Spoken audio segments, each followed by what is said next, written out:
प्यारे बच्चों, स्वागत है आपका हमारे YouTube चैनल मैथ इंडियंस में।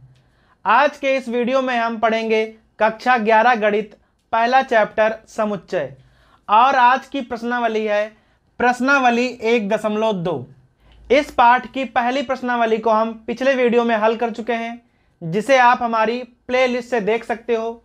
लिंक डिस्क्रिप्शन में है, हमने आई बटन में भी लिंक दे दिया है। अब प्रश्नावली शुरू करने से पहले हम कुछ कॉन्सेप्ट देख लेंगे।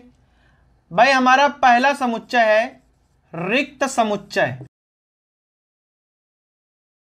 Empty set. अब भाई, चूंकि इसका नाम है रिक्त समुच्चय, अर्थात भाई इसका अर्थ होता है ऐसा समुच्चय जिसमें कोई अवयव ना हो, तो भाई उसे कहते हैं हम रिक्त समुच्चय, एम्प्टी सेट। अब भाई इसे लिखते कैसे हैं? इस प्रकार से a बराबर फाई, जो फाई वर्ड है वह रिक्त समुच्चय को दिखाता है। भाई उसके अलावा हम रिक्त समुच्चय को इस प्रकार भी लिख सकते हैं, ब्रैकेट लगाकर। भाई अंदर आप कुछ भी मत लिखिए, तो भाई समझ जाएंगे कि वह एक रिक्त समुच्चय है। लेकिन भाई यहां पर अगर कहीं ऐसा लिखा हो इस प्रकार से, तो भाई यह एक रिक्त समुच्चय नहीं है, क्योंकि भाई ब्रैकेट के अंदर फाई लिखा हुआ है। अब फाई जो है वह एक अवयव है, अर्थात इस समुच्चय में एक अवयव है जो फाई है, और यह एक रिक्त समुच्चय नहीं है। तो अगर भाई ऐसे लिखा हो तो रिक्त समुच्चय है, ऐसे लिखा हो तो भाई रिक्त है, लेकिन यह रिक्त समुच्चय नहीं होगा। अब भाई रिक्त समुच्चय के ना कुछ उदाहरण देख लेंगे कि भाई समुच्चय किस प्रकार से होता है।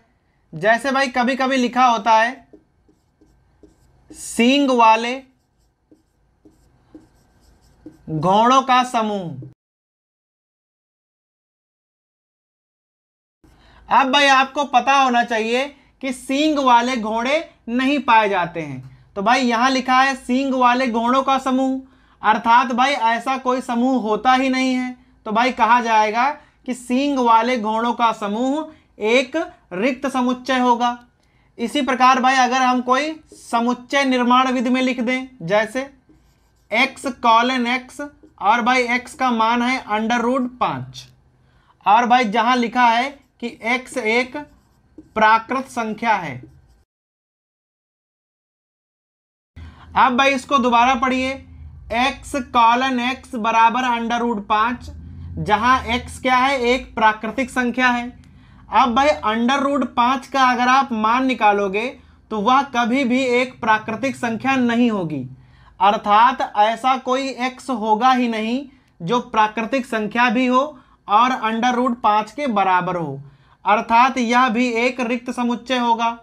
अर्थात आपको कुल मिलाकर ऐसे समुच्चय लिखने हैं जो भाई वास्तव में पाए ही ना जाते हों, तो कहा जाएगा कि वह रिक्त समुच्चय है, एम्प्टी सेट। अब भाई हमारा अगला समुच्चय है परिमित समुच्चय। भाई अंग्रेजी में कहते हैं फाइनाइट सेट, और भाई इसका जस्ट उल्टा होता है अपरिमित।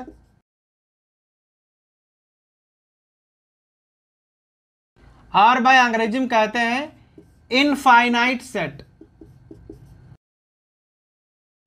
अब परिमित और अपरिमित समुच्चय भाई जस्ट एक दूसरे से उल्टा होते हैं। भाई यहां क्या होता है? नाम है परिमित समुच्चय, फाइनाइट सेट, अर्थात भाई यहां जो अवयव की संख्या होती है वह फिक्स होती है, अर्थात इस वाले समुच्चय में आप अवयवों की संख्या गिन सकते हो। और भाई अपरिमित में क्या होता है? यहां आप अवयव की संख्या गिन नहीं सकते हो। अब भाई दोनों में अंतर देख लो। जैसे अगर कोई समुच्चय लिखा हो इस प्रकार से 1 2 3 4 5 6, तो भाई यहां क्लैरिटी है कि यहां पर केवल 6 अवयव हैं। भाई कुछ और लिखा हो इस प्रकार से A B C D, तो भाई यहां पर भी क्लैरिटी है कि यहां पर केवल 4 ही अवयव हैं। तो भाई इस समुच्चय में क्या होता है? अवयव की संख्या फिक्स होती है, अर्थात इन्हें आप गिन सकते हो। भाई इसीलिए कहते हैं इसे परिमित समुच्चय। अब भाई अपरिमित में क्या होता है? यहां पर आप संख्या गिन नहीं सकते हो। जैसे अगर हम लिख दें प्राकृतिक संख्याओं का समुच्चय इस प्रकार से, अब भाई यहाँ 4 अवयव तो लिखे हुए हैं, लेकिन भाई यहाँ सभी प्राकृतिक संख्याएं लिखी हुई हैं। डॉट डॉट का अर्थ है जितनी भी संख्याएं आप लिख पाओ भाई लिख लो, अर्थात अब यहाँ अवयव की संख्या फिक्स नहीं है और इन्हें आप गिन नहीं सकते हो। तो भाई इसे कहते हैं अपरिमित समुच्चय। तो भाई अपरिमित में पहचान क्या है कि भाई आखिर में क्या होगा भाई, डॉट डॉट डॉट लगा होगा, तो आप समझ जाओ कि भाई वह एक अपरिमित समुच्चय है। लेकिन भाई कभी कभी क्या होता है कि परिमित समुच्चय में भी डॉट डॉट लगे होते हैं। कैसे? अब भाई ध्यान देना, मान लो भाई आपको 1 से 100 तक की गिनतियां लिखनी है, तो भाई ऐसे लिखेंगे 1 2 3, फिर भाई डॉट डॉट डॉट डॉट, भाई लास्ट में लिख दें 99 और 100, इस प्रकार से। तो भाई ये हो गई 1 से 100 तक की गिनतियां। भाई यहाँ भी डॉट डॉट लगा है, लेकिन भाई यह एक परिमित समुच्चय है, क्योंकि भाई यहाँ अंतिम संख्या हमें ज्ञात है, अर्थात अवयव हम गिन सकते हैं। सो ये हो गया हमारा परिमित समुच्चय। लेकिन भाई यहाँ पे क्या होता है कि डॉट डॉट के बाद कोई संख्या नहीं लिखी होती है, अर्थात हमें अंतिम संख्या ज्ञात नहीं होती है, और भाई उसे कहते हैं अपरिमित समुच्चय। अब भाई आखिर में है समान समुच्चय, इक्वल सेट्स। अब भाई चूंकि इनका नाम है समान समुच्चय, अर्थात ऐसे दो समुच्चय जिसमें भाई अवयव बराबर बराबर हों, तो भाई उन्हें कहते हैं हम समान समुच्चय। और भाई ये बड़े आसान होते हैं, जैसे भाई कहीं पे लिखा हो 1 2 3 4, और भाई कोई बी में लिखा हो इस प्रकार से 2 3 1 4। तो भाई आप गौर से देखिए, भाई दोनों में अवयव एक समान है, बस भाई खाली क्रम का अंतर है। यहाँ स्टार्टिंग 1 से है और भाई यहाँ 2 से है, लेकिन भाई दोनों में अवयव एक समान है, अतः भाई कहा जाएगा कि दोनों समान समुच्चय हैं। तो भाई ऐसे समुच्चय जहां आपको अवयव एक समान लगे, तो भाई उन्हें कहेंगे हम ये समान समुच्चय हैं। तो भाई अभी हमने क्या किया है कि चारों समुच्चय देख लिए हैं। पहला था रिक्त समुच्चय, भाई दूसरा था परिमित समुच्चय, अपरिमित समुच्चय, और भाई लास्ट में आया समान समुच्चय। अब भाई इन्हीं सब पर आधारित हम प्रश्नावली 1.2 को हल करेंगे। अब आइए सीधा प्रश्नावली पे। भाई पहला सवाल खोल लीजिए। भाई पहले सवाल में कह रहा है कि निम्नलिखित में कौन से रिक्त समुच्चय के उदाहरण हैं। अब भाई हमारे पास यहाँ 4 खंड हैं, आपको चारों खंड पढ़ने हैं और भाई ये बताना है कि इसमें कौन सा रिक्त समुच्चय है और कौन सा नहीं है। तो भाई पहला लिखा हुआ है कि 2 से भाज्य विषम प्राकृतिक संख्याओं का समुच्चय। अब भाई आपको पता होना चाहिए कि विषम संख्याएं वे संख्याएं होती हैं जो 2 से विभाज्य नहीं होती हैं, और भाई सम संख्याएं 2 से विभाज्य होती हैं। लेकिन भाई यहां कह रहा है कि 2 से विभाज्य विषम संख्याएं। अब भाई विषम संख्याएं जब 2 से विभाज्य होती ही नहीं है, अर्थात ऐसी कोई संख्या होगी ही नहीं, और अगर ऐसी कोई संख्या नहीं है तो यह वाला एक रिक्त समुच्चय होगा। अब भाई दूसरा खंड है इसका, कह रहा है कि सम अभाज्य संख्याओं का समुच्चय। अब भाई सम अभाज्य संख्या कह रहा है, तो भाई आपको पता होना चाहिए कि भाई अभाज्य संख्याएं इस प्रकार से लिखी जाती हैं 2 3 5 7 11 इस प्रकार से।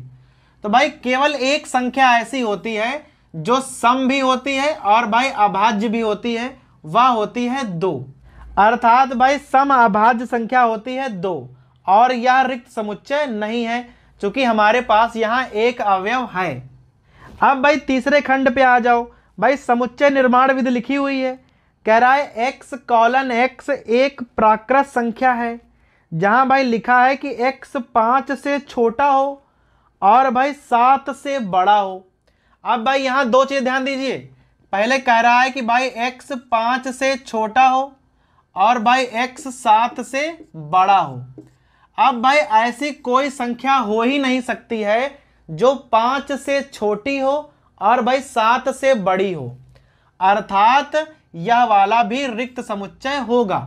अब भाई आ जाओ चौथे वाले खंड पे, कह रहा है कि किन्हीं 2 समांतर रेखाओं का उभयनिष्ठ बिंदु। भाई आपको पता होना चाहिए कि समांतर रेखाएं कभी भी मिलती नहीं हैं एक दूसरे को, ना भाई एक दूसरे को काटती हैं, तो भाई दोनों का उभयनिष्ठ बिंदु कभी हो ही नहीं सकता है, अर्थात यह भी रिक्त समुच्चय ही होगा। अब भाई आ जाओ प्रश्न नंबर 2 पे। क्या कह रहा है? कह रहा है कि भाई निम्नलिखित समुच्चयों में कौन से परिमित हैं और भाई कौन से अपरिमित हैं। तो भाई हमें छांटने हैं परिमित और अपरिमित समुच्चय। बड़ा ही सिंपल है। जहां भाई अवयवों की संख्या आप गिन पाओ भाई उन्हें कहते हैं परिमित, और जहां भाई अनंत संख्या हो उन्हें कहते हैं अपरिमित। पहला पढ़िए, वर्ष के महीनों का समुच्चय। अब भाई सबको पता है कि वर्ष में 12 महीने होते हैं, तो भाई यह होगा परिमित समुच्चय। अब भाई दूसरा लिखा हुआ है 1 2 3 डॉट डॉट डॉट डॉट। तो भाई यह लिखी है हमारी प्राकृतिक संख्याएं, और भाई डॉट डॉट के बाद कोई संख्या नहीं लिखी हुई है, अर्थात भाई यहाँ अनंत संख्याएं हैं, और जब संख्याएं अनंत होंगी तो वह होगा अपरिमित समुच्चय। लेकिन भाई जो अगला खंड है वहां लिखा है 1 2 3, फिर भाई डॉट डॉट डॉट लगा है, लेकिन भाई आगे लिखा है 99 और 100, अर्थात भाई यहाँ 1 से 100 तक की गिनतियां लिखी गई हैं। यहाँ हमें अंतिम अवयव पता है, अर्थात यह होगा एक परिमित समुच्चय। अब भाई चौथे वाले पे आ जाओ।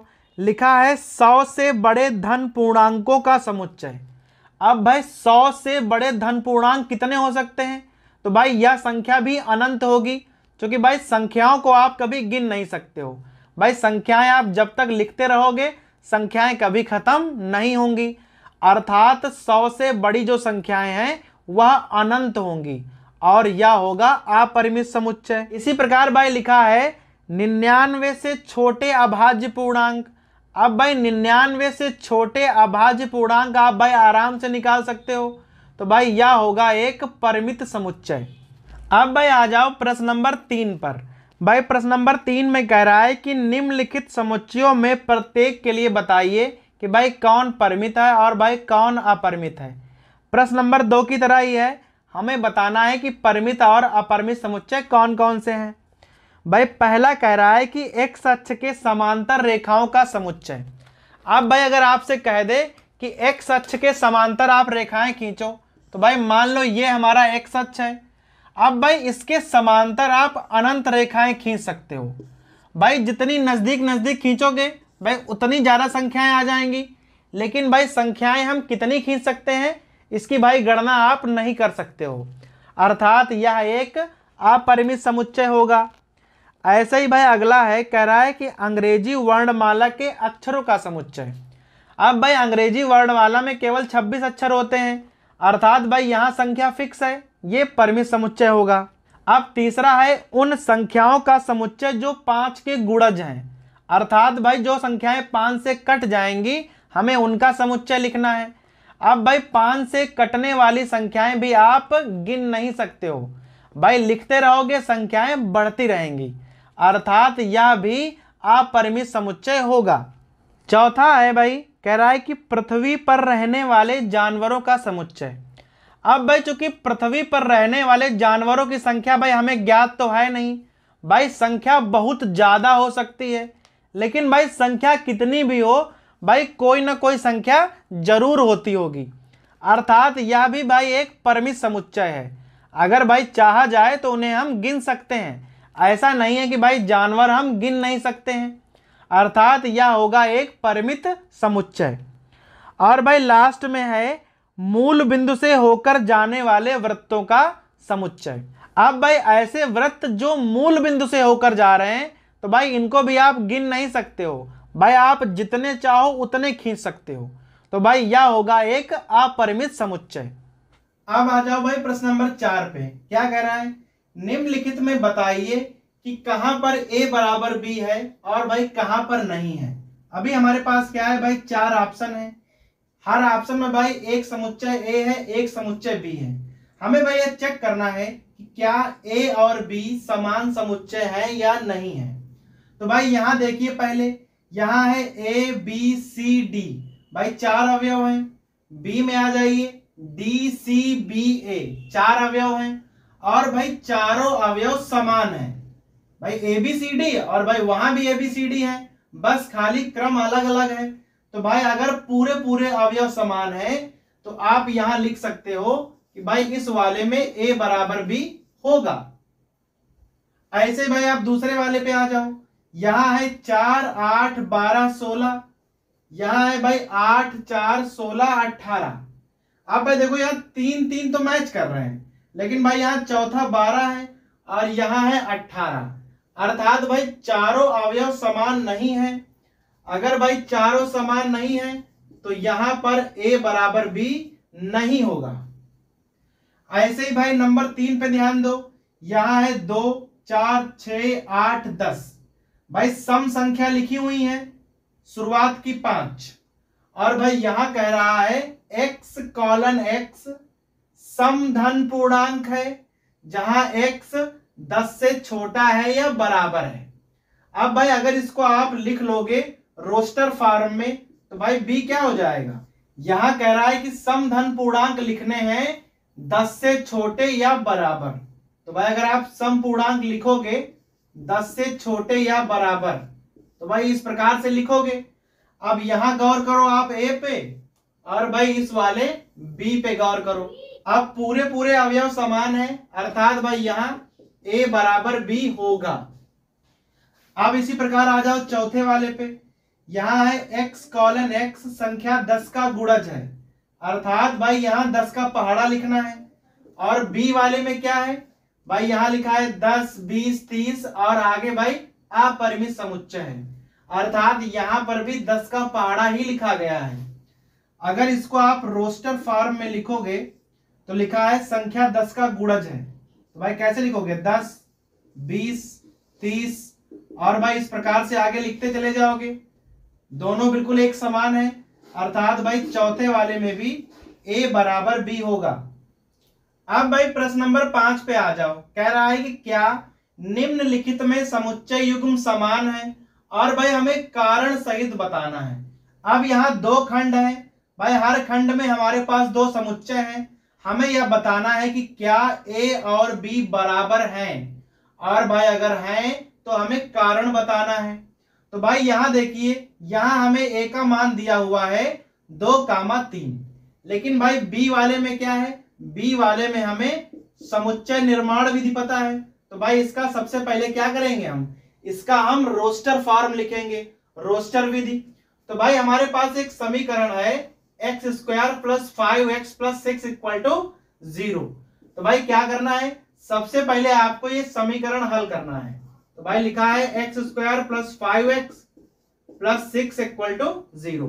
अभी यहां आप गुणनखंड कर लो तो हो जाएंगे x square plus 2x plus 3x plus 6 equal to 0। अभी भाई यहाँ x कॉमन तो x प्लस 2, और भाई यहाँ 3 कॉमन तो x plus 2 equal to 0। x plus 2 common निकाल लो तो यहां बचेगा x प्लस 3 और बराबर 0। अब भाई अगर यहां से आप x के मान निकालोगे तो भाई मान आएगा -2 और -3, अर्थात b का मान हो जाएगा -2 -3।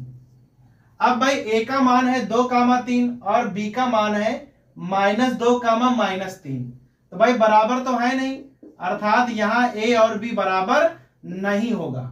और भाई कारण तो हमने दिखाई दिया है, क्योंकि भाई हमने a और b के मान तो साफ साफ लिखे हुए हैं।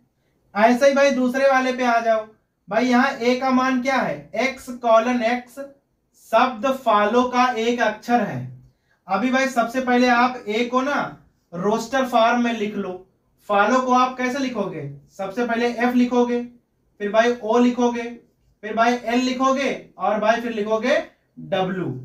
भाई कोई भी अक्षर हमें दोबारा नहीं लिखना होता है। अब आ जाओ b वाले पे,